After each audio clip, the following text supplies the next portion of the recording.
xanımlar və cənablar, artıq qeyd etdik ki, biz dövlətimizin ictimai, siyasi, sosial, iqtisadi və mədəni həyatında silinməz izlər bırakmış, müstəqil dövlətçiliyimizin banisi olan bir şəxsiyyətin milli liderimiz Heydər Əliyevin xatirəsini yad etmək, onun anadan olmasının gücümüzü bildirməni qeyd etmək üçün toplaşmışıq.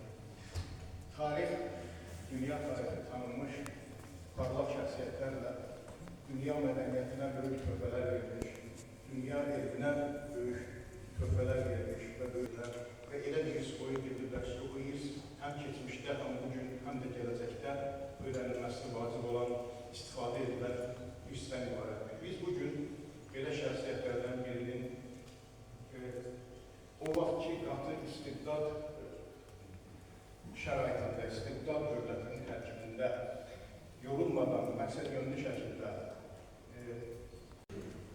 dəyərli bugünkü mərasim iştirakçıları hamınızı salamlayıram və qeyd olunduğu kimi zəmanəmizin duhası Öndər Heydər Əliyevin anadan olmasının 100-cü il dönümü ilə bağlı tədbirə toplaşmışıq.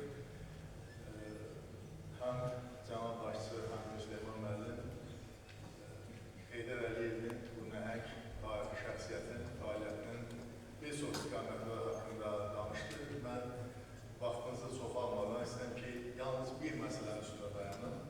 Bu da dil məsələsidir. Çünki dil həmin millətin milli varlığının göstəricisidir. Dil onun bir genetik kodunun ifadəçisidir. Dil varsa millət var və dil olmayan hansı xalqdan, millətdən söhbət gedə bilər. Strateg kimi əlbəttə həkk olunmuşdur. Heydər Əliyev zəhmətkeşlik, iradə və yüksək intellekti sayəsində böyük həyat yolu keçmişdir.